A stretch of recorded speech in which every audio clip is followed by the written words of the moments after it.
So, my name is Brian, and most of us have been here before.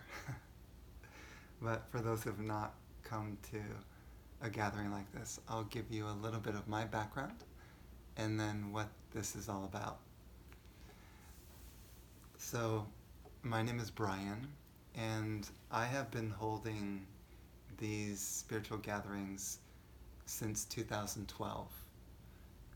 In 2012, it was my spiritual teacher, who is sitting right here.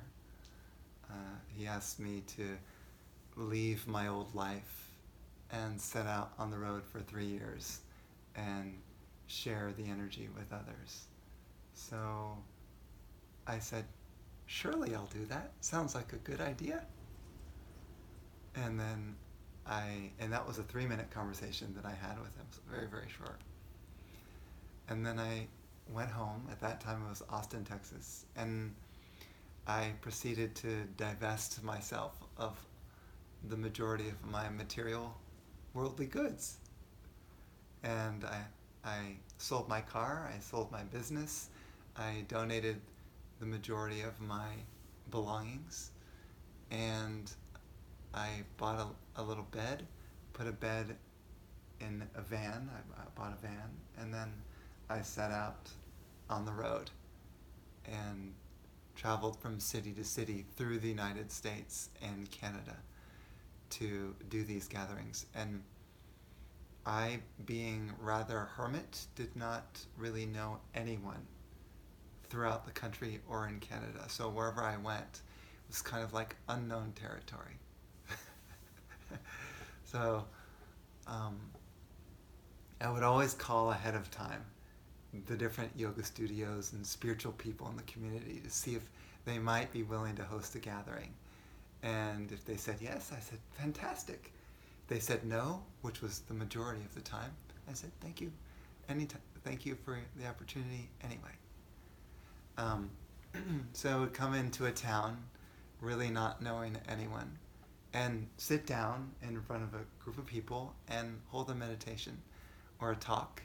And then at the end of the talk, I would say, by the way, I don't have a place really to stay for the night, except my van, which I certainly could, and I did at times. But would anyone be willing to volunteer to house me while I'm here? And inevitably, there would be a couple of people who would raise their hand and bring me into their home. And oftentimes, I would end up staying a couple of weeks and hold a series of gatherings to a bunch of people in that community. And that's how I did it. So it was not easy. It could be very lonely at times. But I am dedicated to my Dharma. And Dharma just means kind of like your spiritual quest on this earth, what you're supposed to be doing to raise the vibration of the planet. It's kind of what your Dharma is. And sometimes you just know, you have a feeling, you sense like, I'm supposed to be doing this, and then you follow it. Even despite how difficult that path may be. I was running a financial planning business, which, was kind of fun, but it wasn't really where my heart was. And many people in our society, as you know, are encouraged to do the practical thing. Right?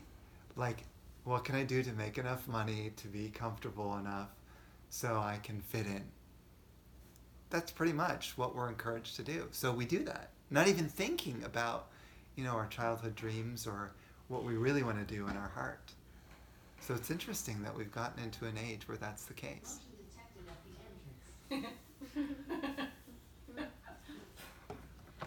So, because I let go of my old life and I set out on the road, I'm here tonight. Otherwise, I would have never done this. Talking in front of groups of people about spiritual things? No way. I can't do that. Or traveling to different groups and meeting new people, I'd rather stick to my little room and meditate in a cave or something than, go out and be with people. So, hi. Good. So it took me a while to adjust to my new way of life. And after a while, I started to really like it. This wandering monk lifestyle, this is actually kind of fun. You can sit next to me if you want. No, that is your privilege. So, and then I think I came here through Unity of Antelope Valley, is it? Or CSL, the CSL, Center for Spiritual Living. The Antelope Valley, yeah, that's how I ended up connecting and coming here. So that's kind of my background. Now I'm holding regular gatherings in Los Angeles. But I'd like to go to different places again and explore, but that has to be financially feasible, so I kind of have to work with that.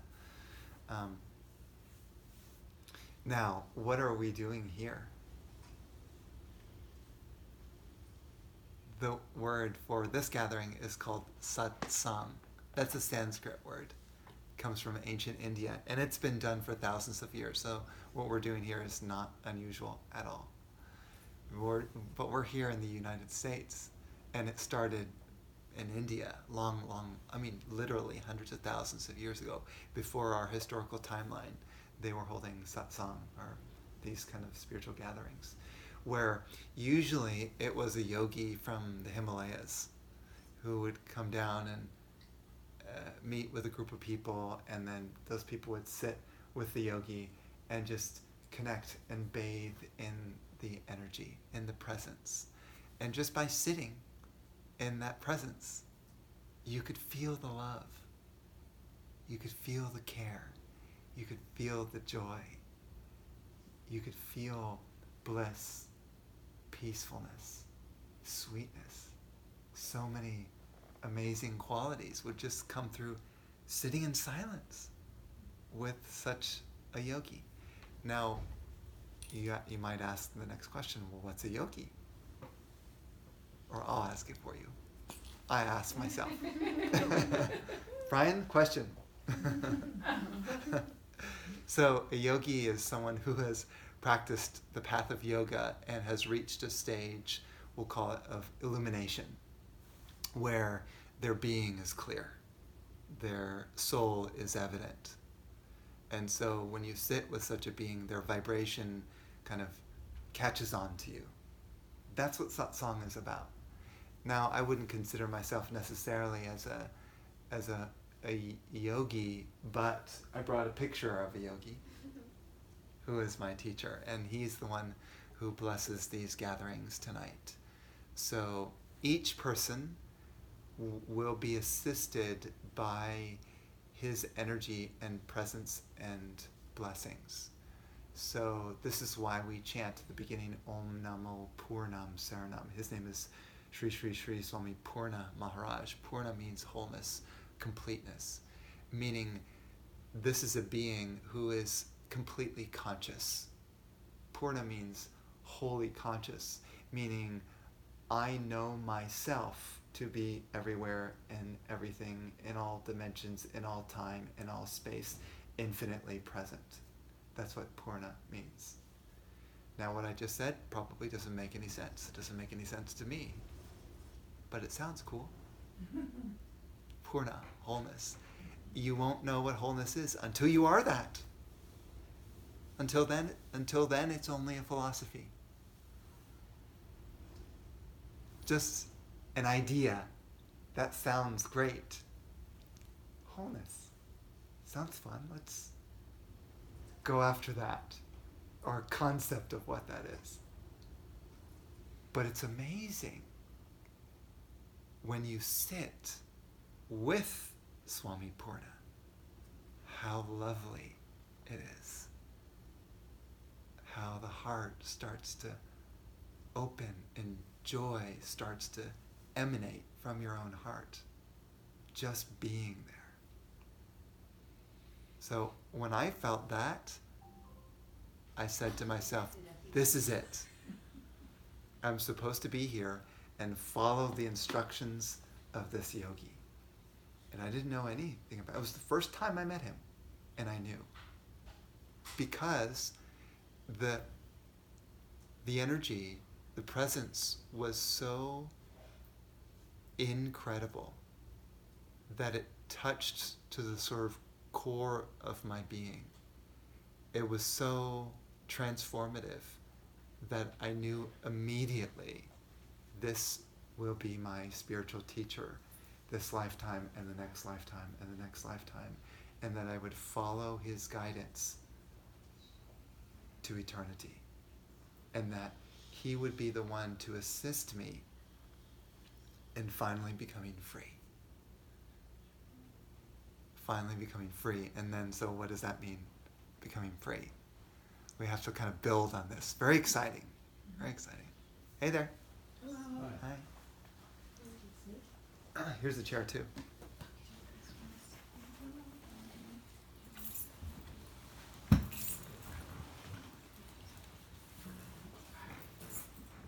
And we've got a little guy here too. Anyone who wants to be like a little midget.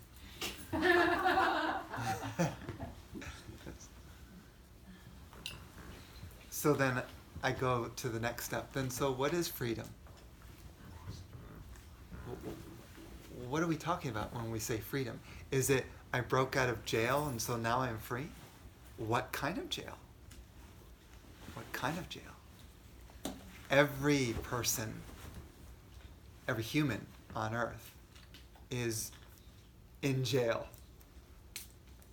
in the jail of their own mind, captivated by, in Sanskrit they call it like samskaras, belief systems about who I am and what reality is.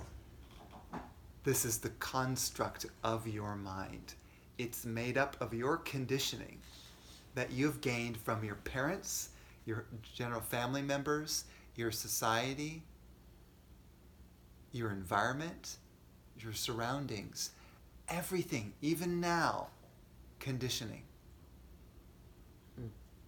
So we think and believe according to how we've been brought up, and that is the nature of our mind. So that is our own prison. Why? Because the mind is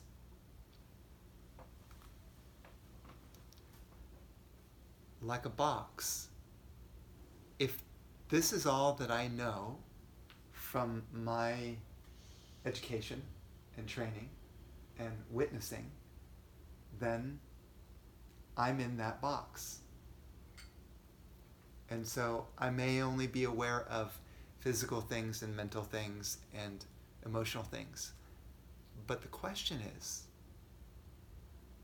am I aware of spiritual things? And from my own experience, most people are not aware of spiritual things. Most people are fixed on material consciousness, aware of material things and physical things. And that's primarily what we pay attention to, is physical matter. You're here and I'm here. I'm thinking and you're thinking too. So we're in our physical body and our mental, our mind, and our emotions. That's what our life is. And it can be in that box for our entire life. So an aspiring yogi is someone who is trying to clear the thoughts in their mind, clear their emotions, and clear their ideas of what they think reality is, to sort of release them and let them go and say, you know what? Maybe I just don't know what you are, what reality is, and what God is. I start to doubt the mind, that maybe it's not presenting me the true reality. Call it a deeper reality. So for me, I've been spending time since 2006 pretty much trying to purify all the thoughts, emotions, ideas and concepts in my mind so it can become, call it empty of all the conditioning.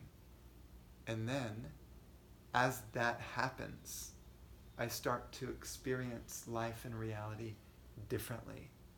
In other words, things start to shine. Why? Because it's not coming through such a strong filter of a mind. The world starts to become bright, joyous, peaceful, happy, content. My literal perception of the mind shifts to one of stress, to one of wow. See the difference? Imagine living your whole life in stress and worry, depression, anger, and concern. What that's like, which you well know. Versus living a life where everywhere you look, it just feels so lovely and blissful. And you're sort of dancing for joy inside your own being. There is a world of difference between a true yogi and a normal human being. A gigantic chasm between the two. They're in sort of completely different worlds. Imagine one, the yogi's living in heaven, in his own self, and the human is living in hell of stress. And some people are in the middle, kind of, limbo. So, freedom from the mind. Bob Marley talked about that in his songs. Freedom from the tyranny of the mind. Freedom from the ego, that sort of thing. So then I jump to that idea of what is ego. It's the individual sense of self. The mind creates an idea of me, I'm here and you're there. And we're separate. When the mind starts to dissolve, we start to meld. And we experience each other as one, not different. We start to feel the sameness, as if the boundaries were dissolving between the body, the air, and all the other bodies. And it seems to be that there's just one. Some people call that oneness, this idea of oneness. And again, it's not going to make any sense. It's going to be just a philosophy, because a lot of people talk about oneness. But are they truly experiencing inside themselves the oneness principle of literally, I can't feel the difference between me and you because there is no me and you. There's just presence, which is pervasive infinitely. So the ego is the division point between me and you, me and the rest of the universe. It creates duality and multiplicity. As all of the thought streams start to wind down, by the way, we've got thousands and thousands of thought streams going on every single day. Every single mind lives in that. As each one starts to die down, we get closer and closer to peacefulness. And then it is said that the ultimate peace is touching into your own soul. And that is when all sort of boundaries are dissolved between you and the universe. And then there's just pure being, absolute stillness. In order to get there, you have to become more and more subtle and aware of subtle energies. As an example, a good way to start this is to try practicing Reiki, as an example, because Reiki allows you to start to feel more subtle. Oh, I can feel energy, right? Feels like there's something more than just the body and mind and all that. It's like there's something there which I feel, which the only way I could describe it is energy, right? That's like a beginning step to become a Reiki practitioner. But even then, you have to let go of this idea of energy itself, because that is a limitation of let me heal you with energy. And energy is moving and it's here and there. It's like you're still kind of far away from this idea of the soul. The soul is beyond Reiki. It's beyond all the energies that you can, bless you, feel. It is when you have removed everything from your mind. You've emptied your cup fully. Now you can be filled with bliss. Then when you are in the presence of a true spiritual master, now you can receive. You can be connected. And you will be able to recognize a true yogi. Some people might call that a saint. Some people might call that, some people like to use the word Messiah, ascended master, angel, all kinds of names for those beings who are in touch with the soul. So there's Spirituality 101. It's actually quite simple. Like, it's not very complicated. Although I could talk for hours on it. It's actually not so complicated. It's very simple. And if you could just distill it to simplicity of just relax. But not in the relax of like, let's have a drink of wine and smoke a cigar, sit by the fire.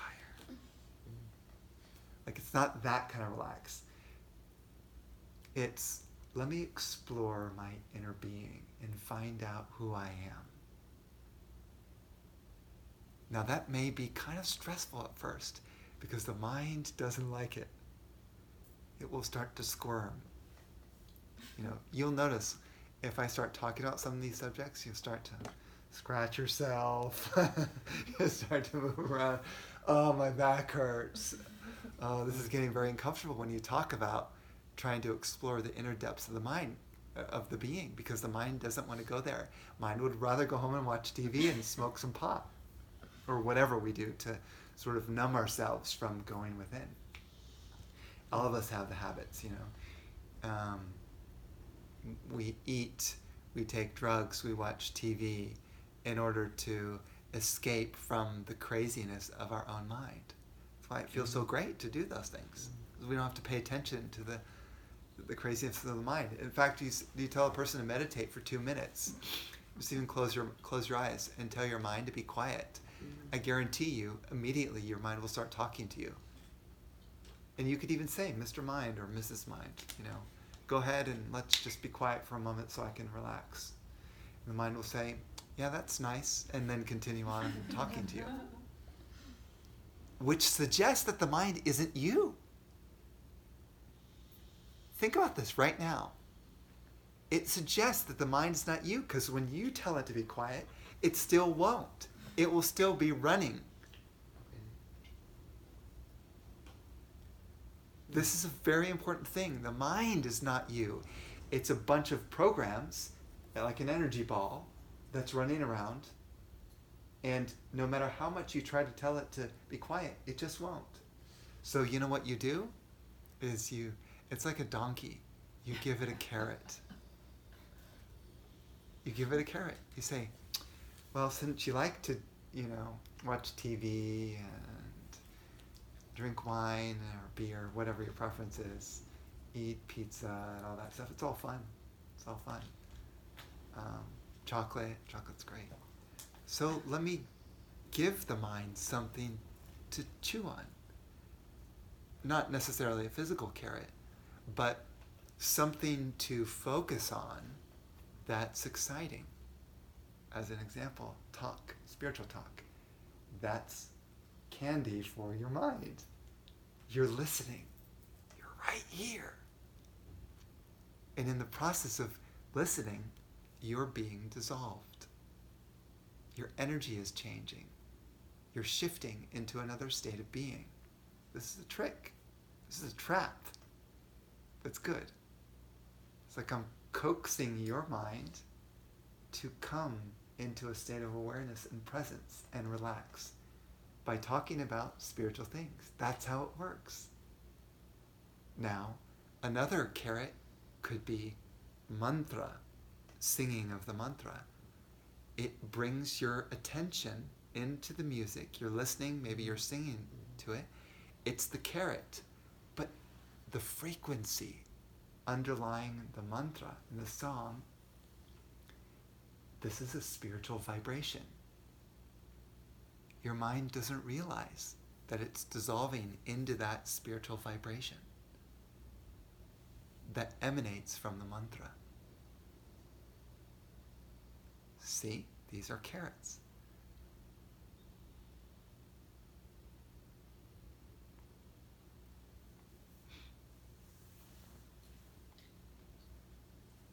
So before I move on, because I wanted to do a simple practice together to kind of coax our mind into meditation. Does anyone have any comments or questions?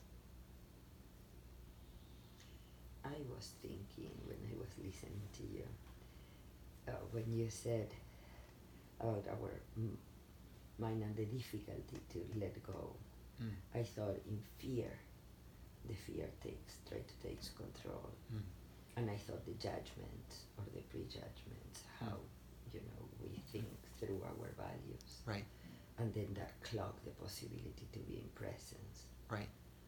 So that was what I thought when I was listening to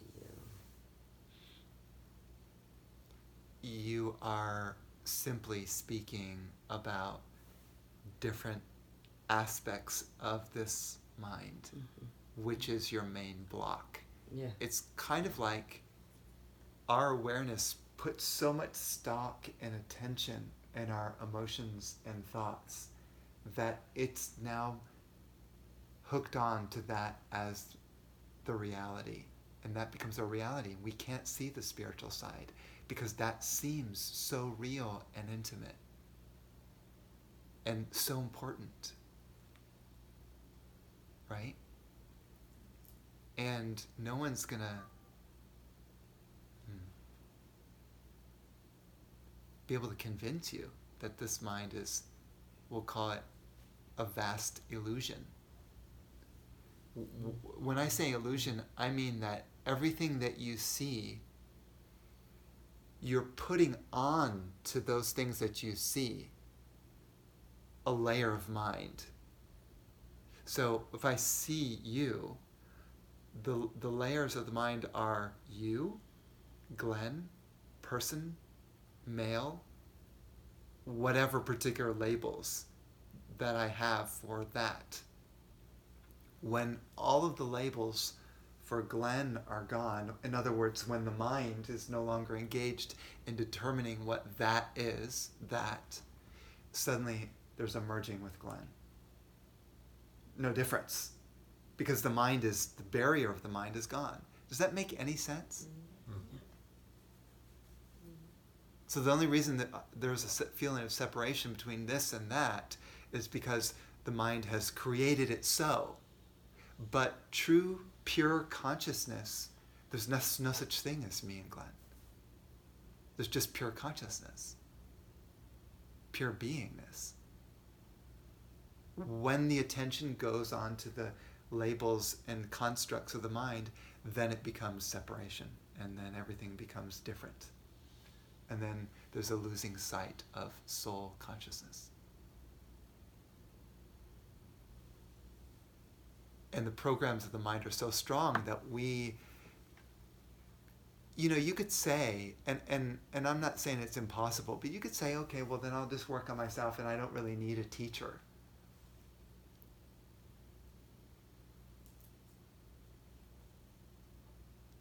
But if you're in the presence of a true saint and yogi, it's way easier. Did anyone go see Amma the Hugging Saint? She just came. You saw her? Yeah, right? Right? This is the reason why thousands and thousands of people come and get a hug from her. They just want to be around her. Just because she's aware of pure presence. So there's no Amma for her. There's belief of all these other people, I'm coming to hug a saint. There's no such thing as saint and her and me and others. There's no feeling of that. And therefore, that sense, that energy, that presence fills the whole room. So when people go into her presence, they start to dissolve. It raises the vibration because her vibration is so high. Is so high, yeah.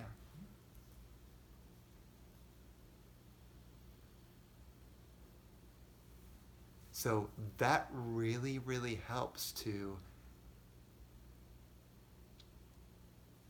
give momentum to your spiritual transformation.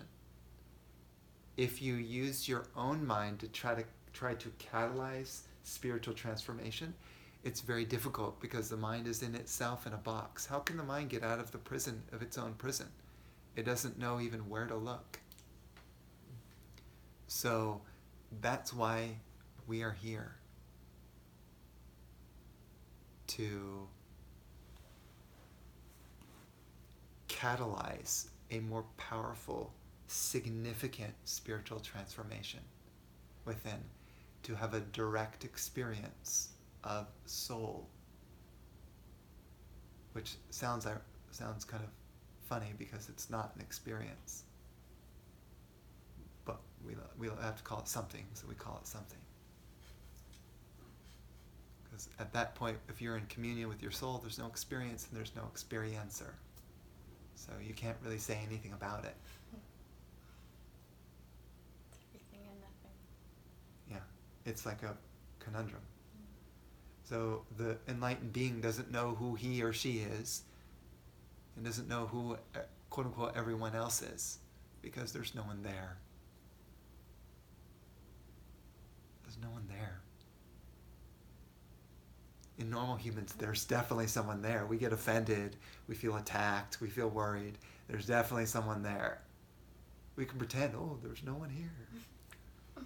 Someone pokes you and you're like, oh wow, why did you do that? There's definitely someone there.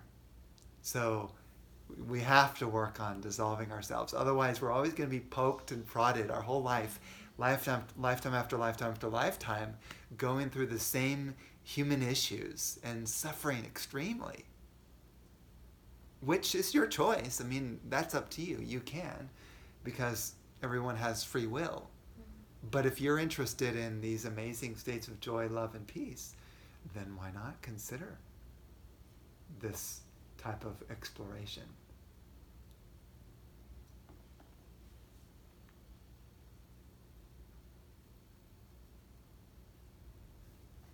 Okay. So I would like to guide us through a very simple meditation. And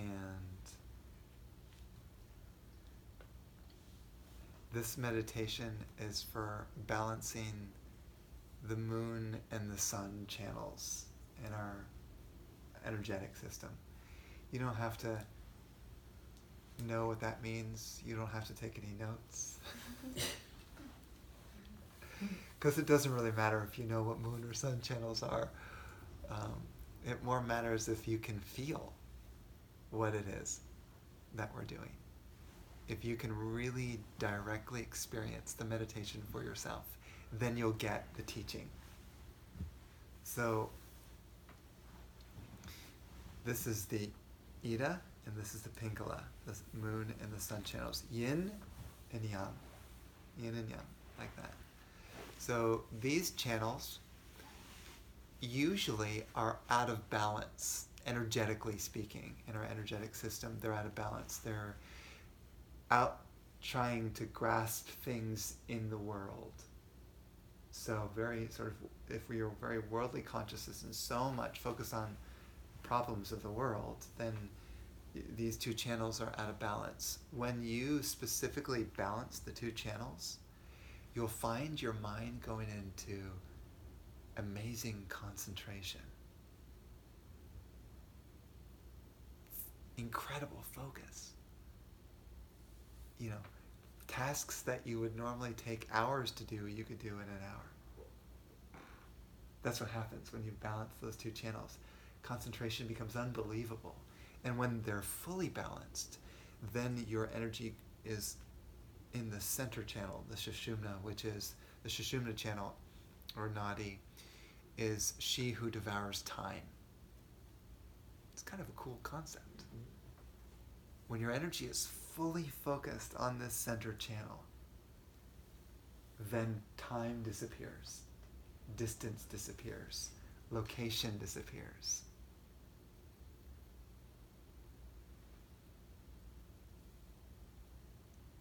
Your consciousness shifts into a different realm, a different reality beyond the physical, emotional. Your energy starts to move up. Some people call this the Kundalini energy. Kundalini is just kind of your attention. Where are you focusing on? Are you focusing on worldly consciousness of I'm a human and this is my physical world? And as your energy starts to move upwards, you start to feel more expansive, wider, and suddenly you're like, wait a minute, maybe I'm more like subtle energy, because I start to feel myself beyond body. Naturally, it starts to awaken, like, wow, all this time I thought that I was the body, and now I'm realizing I'm the energy that's running through things, and I'm feeling myself to be running through the air and through others. I'm not so locked inside this. So, and then ultimately, as the energy moves upwards, it reaches the top of the head, which some people call as God consciousness, where you know yourself to be everywhere. There is nothing but you. I am whole, I am complete. Purna. Some people would call that the supreme state, above and beyond. You are no longer human. You're divine. Your consciousness has been divinized. You're unlimited, you're infinite.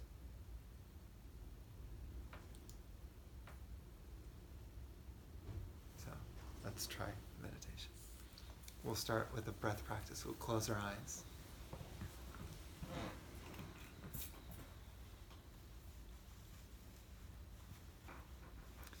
And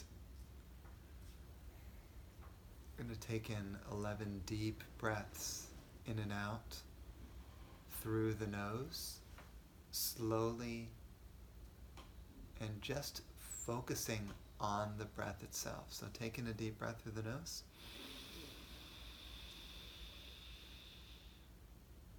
And release slowly.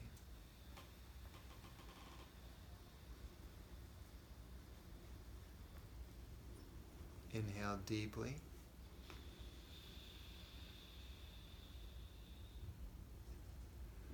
Exhale slowly.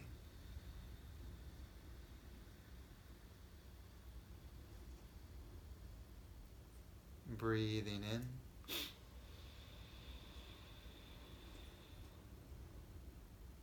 And release.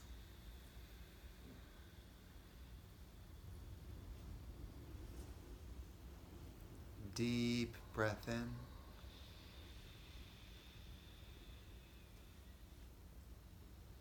And breathing out.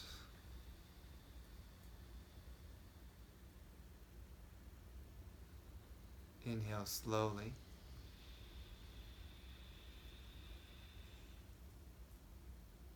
Exhale slowly.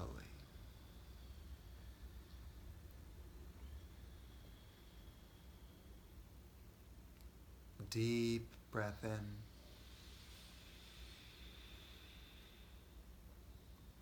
And release.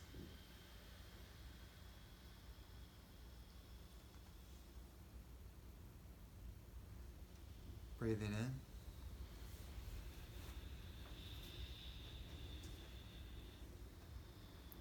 Breathing out.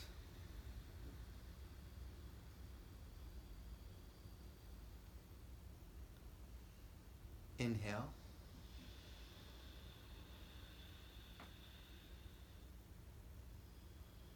Exhale.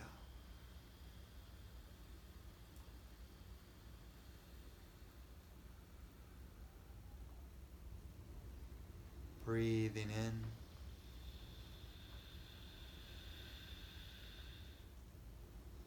Breathing out.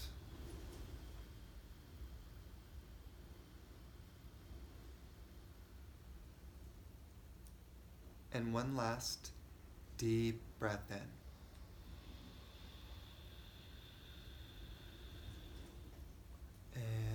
release all the air.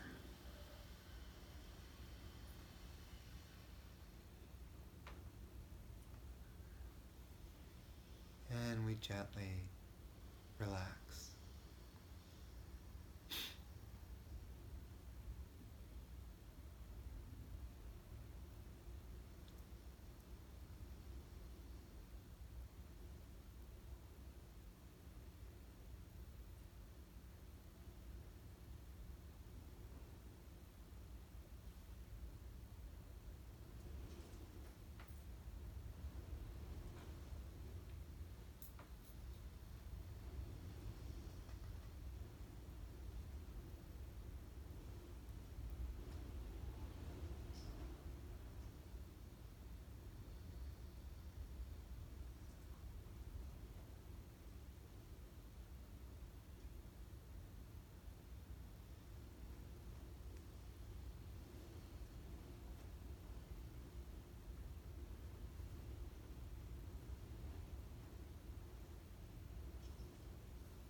And let's just imagine the full moon on the left side of our forehead.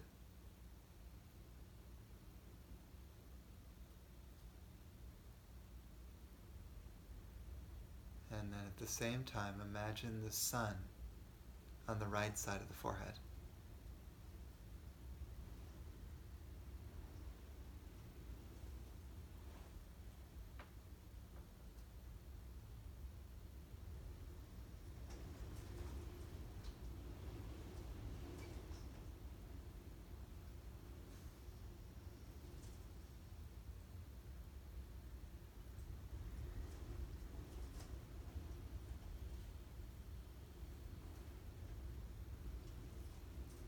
Continuing to imagine the full moon on the left side of the forehead.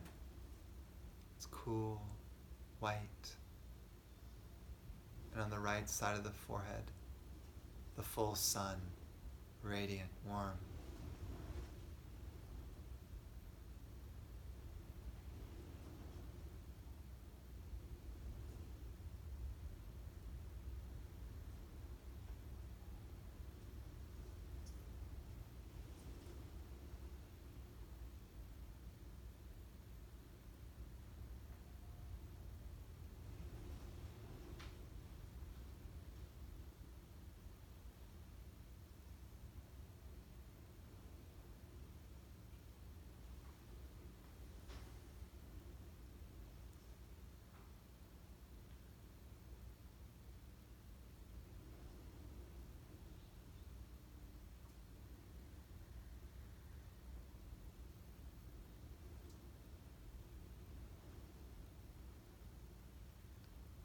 The full moon on the left side of the forehead, and the sun on the right side of the forehead. As clearly as you can.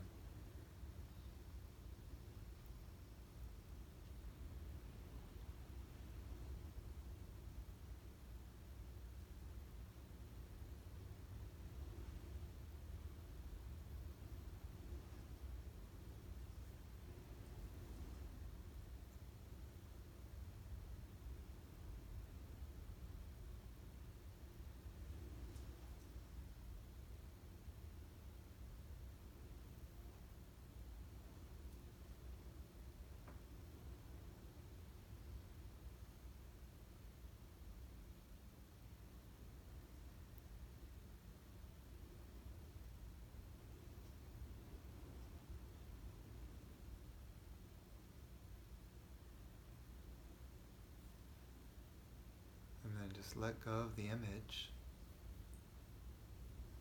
and note the state of your mind.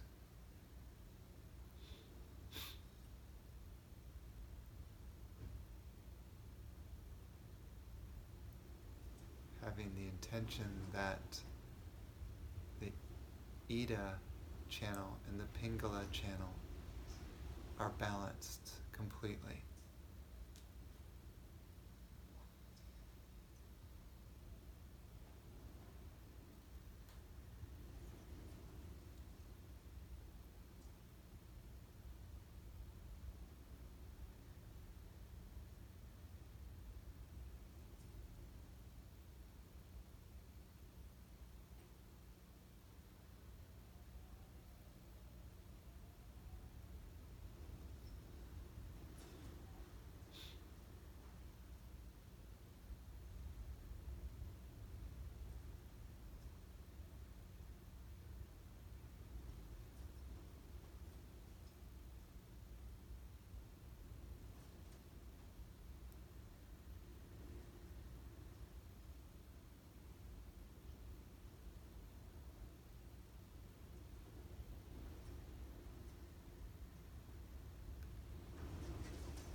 is just imagine then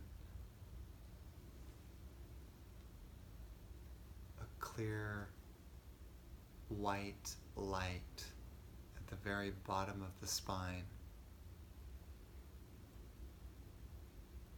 It's glowing there. This is the root chakra, where this energy called the Kundalini begins, where it sleeps. And just imagine that that white light is awakening there at the very bottom of the spine and becoming brighter.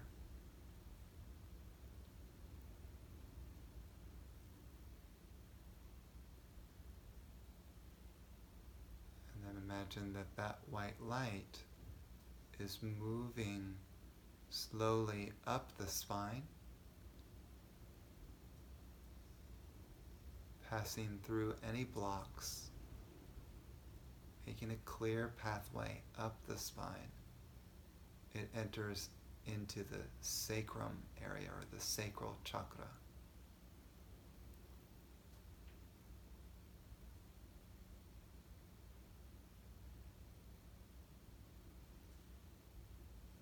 And that energy center there at the sacrum, that vortex, becomes illumined.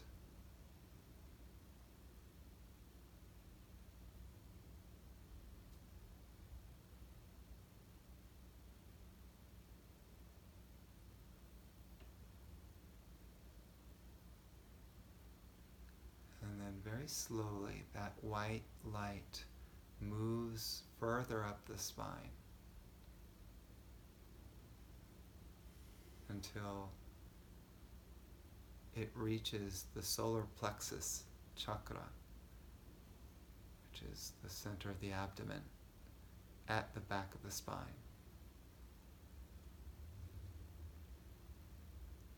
In the moment that that white light touches that energy center, that vortex, that center becomes illuminated.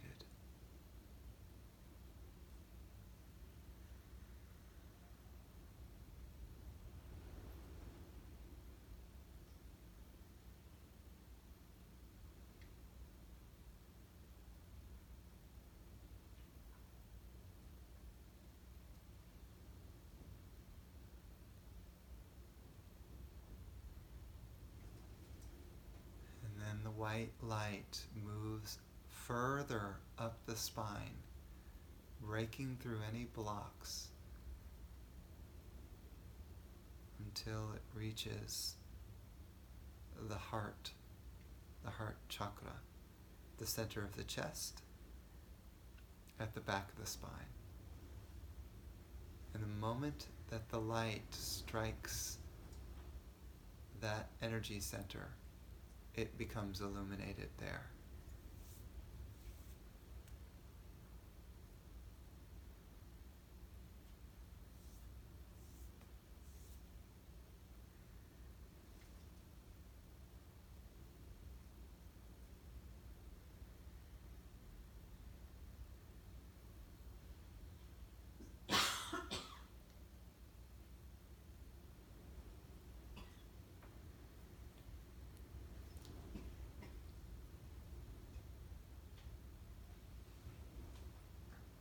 And then very slowly that white light moves up further until it reaches the neck, the back of the throat. And as the white light strikes the throat chakra, the energy center there, that center becomes illumined. Bright, clear.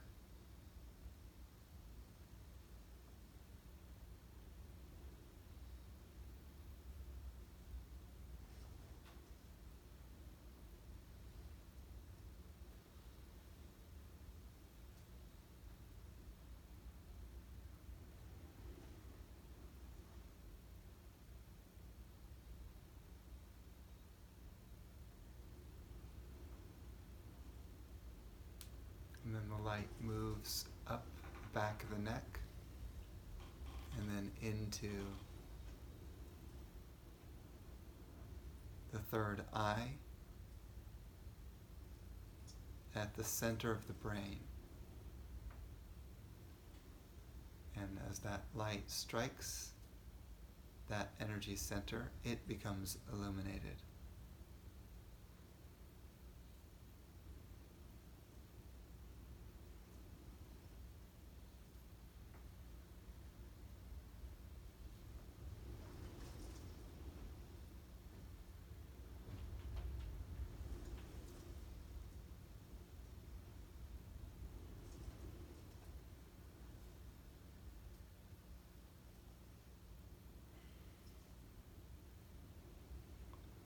And then the light moves upwards into the crown, the very top of the head, very center at the top of the head. And the crown chakra, that energy center, becomes bright and brilliant as it opens.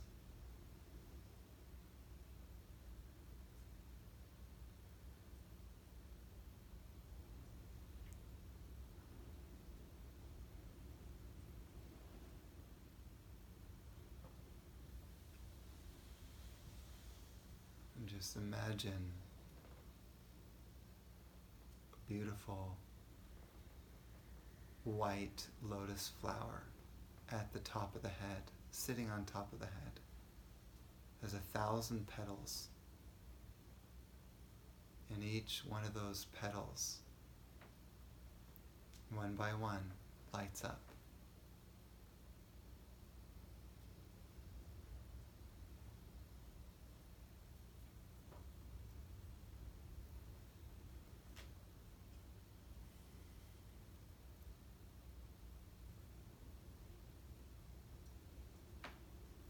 Until all 1,000 petals of that lotus flower are illuminated.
And just feel the energy.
repetitions of the mantras.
And so very gently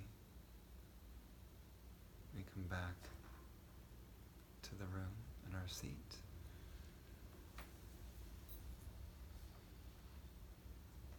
And when we're ready, we can open our eyes.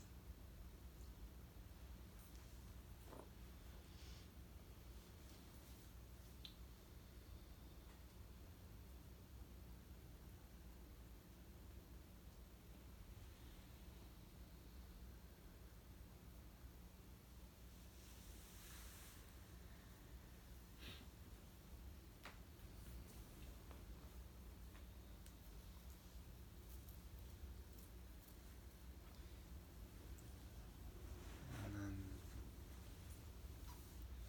if anyone would like to share their experience, they can. It could be even just one word, what you felt. Oh yeah, no, that's okay. It's actually very common to cough during meditation.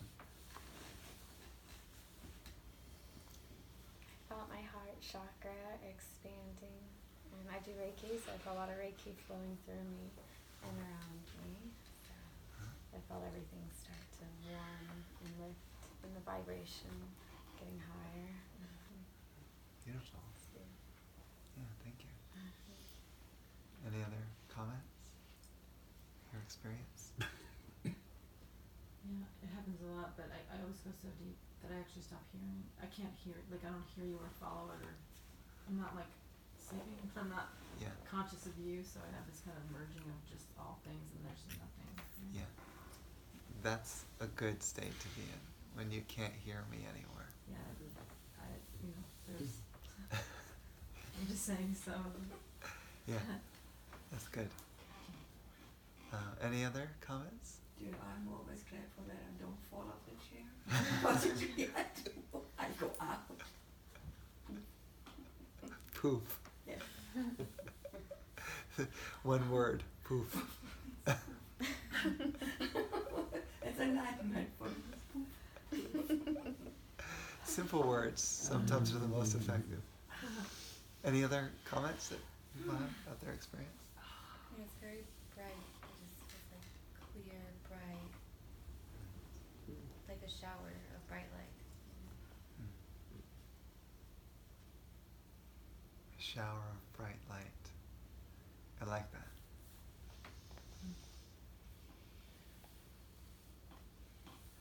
A lot of people take showers or take a bath to clean their physical body, but very few people take energy showers or baths. That is actually not very common at all. And you could have the most beautiful body, but just because your body looks nice doesn't mean that your inner state is happy or content, right? Sure.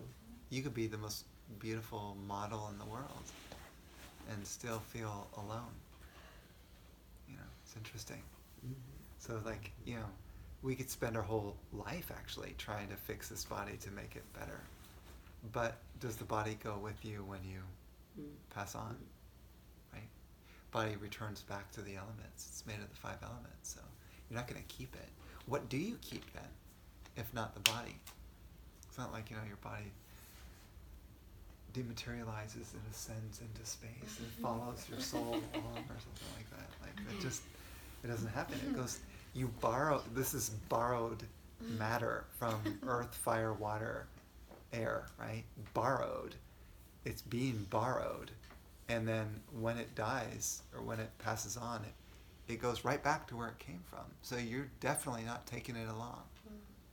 So then why spend so much time trying to fix a body when it's gonna just kind of... I mean, I'm not saying just don't to ignore your body, but I'm saying that such a huge amount of effort and money is spent on making this body beautiful, knowing full well that everyone's going to die sooner or later. So, and then what goes with you, right? What goes with you is, we'll say, your karma, which is the consistency of your mind. So everything that, all the sort of belief systems that were built up in the construct of this mind will fix you into another lifetime where you'll live the same thing over again. I mean, not exactly the same thing, but all of us have been living hundreds of thousands of lifetimes pretty much over and over again, pretty much doing the same thing, eating, going to the bathroom, and sleeping, and being afraid. Pretty much is what a human's life is, right? Imagine doing that for eons. And then suddenly meeting a yogi who's free of all of that, free of all fear. I sometimes like to describe it like this because it's helpful. Imagine that this is in a dream right now. This is all dream landscape. This is a dream character, that's a dream character, that's a dream character. And this is all in the great dream of God, or call it the cosmic mind, that's dreaming up all the characters. And so we all kind of got caught in the dream and believed that this is who we are. So the yogi or the saint actually wakes up out of the dream and actually realizes that this is literally a dream. Similar to, when you're driving through on a desert road and you see this reflection, this water, right? And it looks real, doesn't it? You think it's real. It looks like water. But when you approach closely, is it actually there? What if the same exact thing is happening? And I'm not just like pulling your chain or trying to fool around with you here. I'm saying literally, What if this is a mirage right now that's happening? And this character is not actually you. You are deeper underneath. You've been programmed to think it's you because everyone else thinks it's them, because the whole world has sunk into this belief. But that's not the actual reality. Now, I don't want to have to try to convince you of it or to brainwash you into believing that. I want you to feel it for yourself. And usually you start to feel the sort of unreality of the world when your mind settles down into that sort of soft space. Then it doesn't seem so physical anymore. Then everything seems a little bit more subtle. A little bit more like beingness as opposed to physicality. I mean, if you're a scientist, then you can simply look at the nature of all of the atoms of your body and find out it's pretty much just space. And they've even proven that the very sort of most minuscule parts, if you divide things into sort of the quantum particles, that you get to a small enough point where you realize that it doesn't exist until you put your consciousness on it. It's a weird thing to think of, but it doesn't actually exist until you put your mind on it, and then it becomes real. Now, I don't want to blow your mind too far, but consider that we are in a vast hologram that's created by a very tricky mind that's put us there in that state of consciousness. And it wouldn't be fun if it was not believable. So it has to be believable for you to play the game. Because if you saw through the game, then the game is up. Didn't Watson say that? Or anyway, what's his name? Said the game is up or something. It's like you can see through the illusion, and the yogi realizes, it's all my own dream. And then, are you afraid when you know it's all a dream?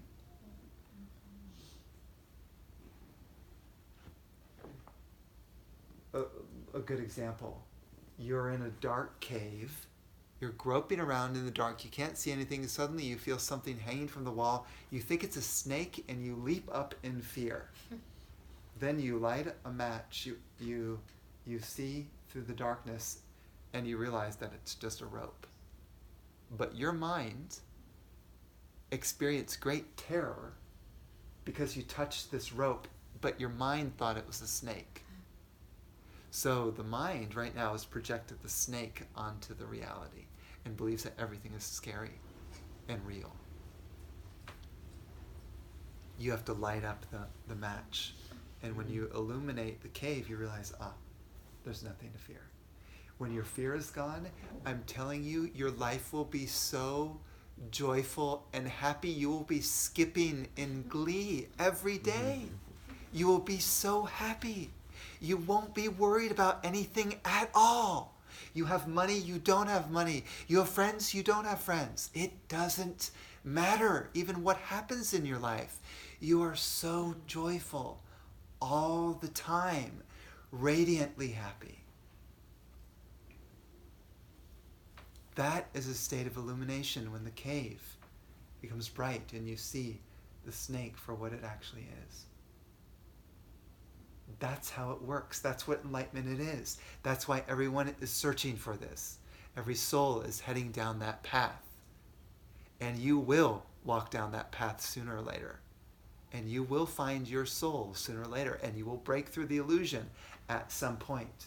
But you have to want it badly because the mind is such a tricky mechanism. It's so huge. It's so big in terms of its putting itself over the whole universe that we get locked into that reality. So you have to do some work. You can't just say, well, song is over and I know it's all a dream, so I'm all good. Done. Boom. Kaboom! It's not like that. Because the moment, something really difficult and tragic happens in your life, you're crying. And you're in grief for weeks, years, because of some sort of trauma. That's what happens. Because we're so sure that that person, whatever, who died or had a disease, is them, that we're lost and grief-stricken, perhaps for lifetimes, pining and yearning over that person, when it's not even them. Death is not even real. Could call it a sort of changing of the garb. This costume to another costume. This costume is not you, and yet we grieve so badly at the loss of a person. It's said that if you knew what heaven was like, there would be many, many suicides. People would be eager to go into those realms after they die, just to be a part of that. That's why God hides how great heaven is. So, create heaven on earth for yourself first, instead of waiting to die so I can get to heaven. Can't wait. It's going to be great in the world after. Which some people believe that. I'm just waiting. Whereas you can create a blissful realm in your world where nothing bothers you ever again, because you see through it all.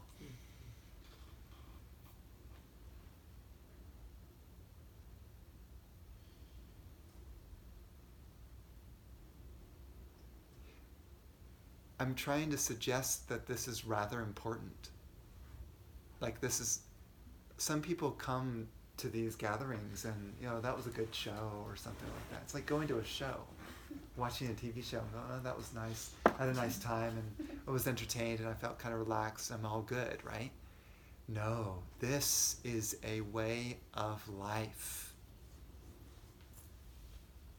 This is a commitment to your own soul. This is not a gathering.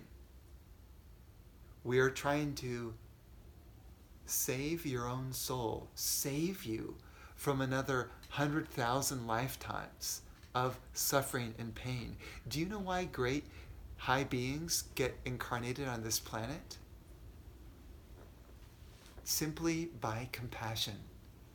There's a realization that there's an ocean of suffering in this world.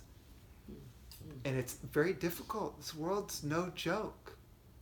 I mean, we can joke about it, but look at the suffering, people starving and people suffering emotionally and so much extraordinary trauma and difficulties in the world. You could say it's an illusion, but most people don't understand that. They don't get that on a deep level. So the suffering continues. And an illumined being comes down, incarnates on earth simply to help to free souls from the ocean of suffering. That's it. It's the only reason. We wonder why are they so happy and gleeful all the time. But then they get serious and they say, do you want this badly enough? How much longer do you want to go through the swimming through the ocean of samsara, the waves of your own mind, where one day you're up, the next day you're down. One day you're happy, the next day you're sad. That's hard work. That's exhausting. No wonder we have to sleep 8 hours a day to recover from that. And even if you are happy in general, that's not enough just to be happy in general. I'm talking about spiritual realization, which is breaking through the deepest constructs of your mind, the very idea of being human itself. Not just, oh, I'm happy and I'm good. People who get born into rich lives and have mansions and say, I'm happy, they become complacent. They have no reason to search for spiritual truth. I'm good, I'm happy, I got everything I need. Sometimes it could be a curse to be born in such a family where everything is given to you. You need to go through the hard knocks of life to come to the point of okay, now it's time for me to shift into spiritual gear and find out who I am. I'm ready to break through the suffering of my mind. I'm ready for this. And I'm going to start to dedicate my life to this discovery. And every day, I'm searching, going deeper and deeper.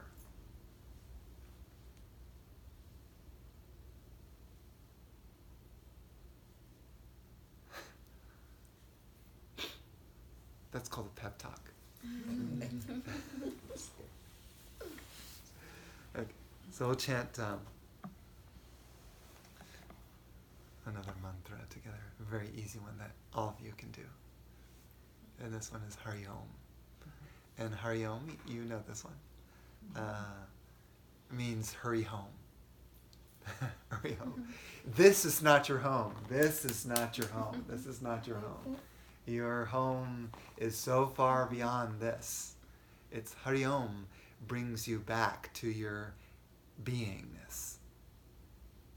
That which is far above and beyond this world and your emotions and your intellect and everything that you know of. Anything you could possibly conceive of, Hari Om brings you to the great beyond. So when you chant it, you try to tune in and connect and let it sort of fill your whole being, fill the cells of your body, fill your mind, fill your emotions. Let everything vibrate at this frequency, and it can take you into amazing states. Okay. Hari Om. Hari Om.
Feel yourself merge into the underlying presence of Hari Om.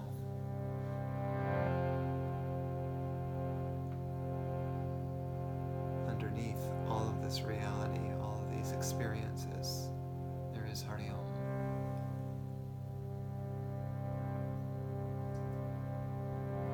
Dive.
We say to ourselves, I am whole.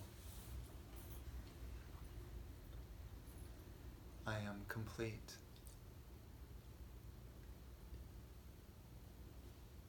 I am pure spirit.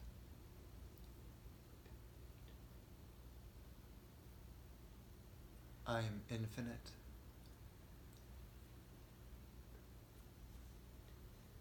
I am boundless.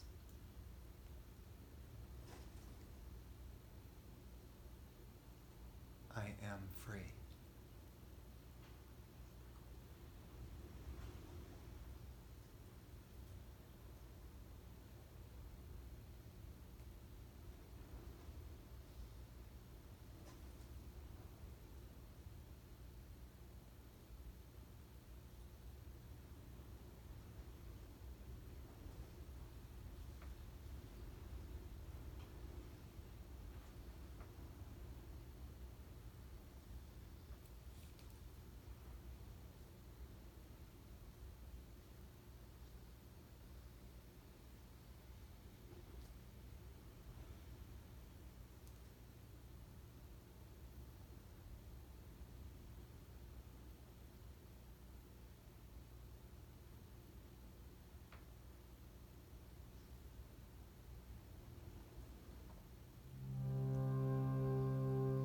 Just allowing the final mantras to wash over you. These mantras are in honor of my teacher, Sri Sri Sri Swami Purna Maharaj, who blesses this gathering tonight with his grace.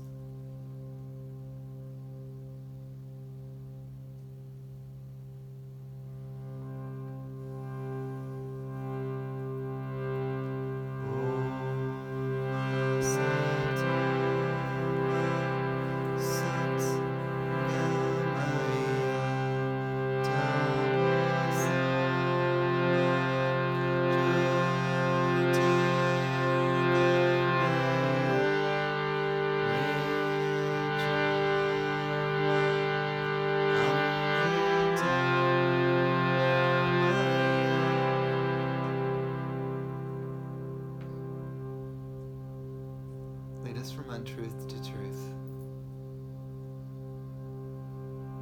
Lead us from darkness to light. Lead us from death to immortality.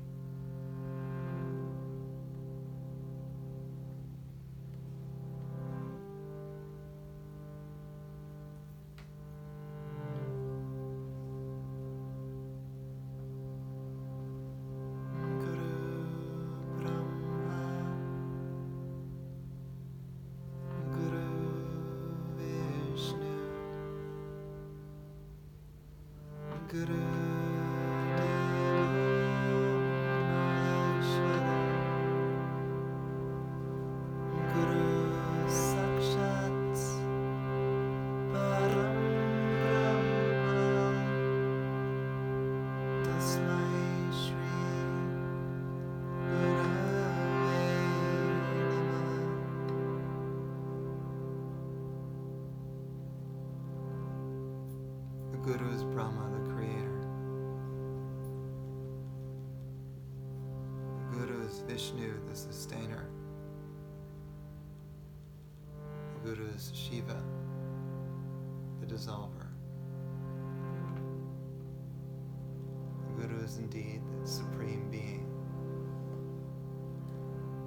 I bow unto that Guru.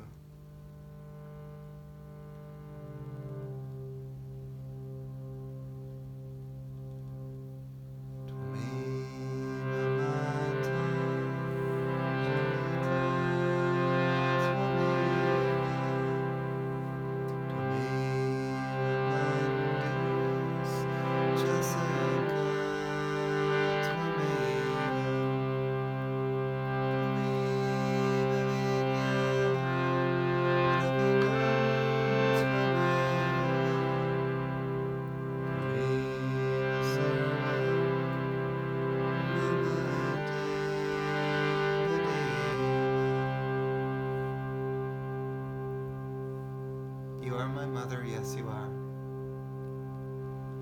You are my father, yes you are. You're my friend. You're my wealth. You're everything to me. You're my God of gods.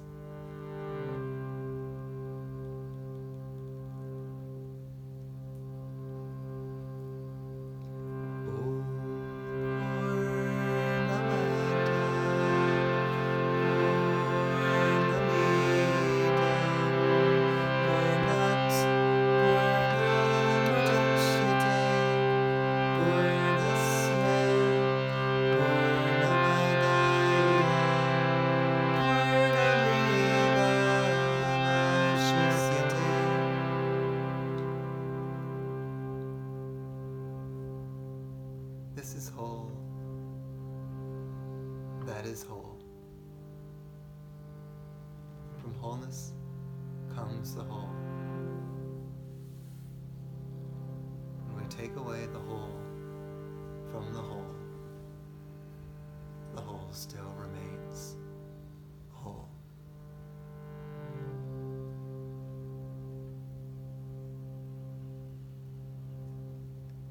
That mantra means you will never die. You are everywhere and everything. You are the one. There is only you. There is only God. Realize that.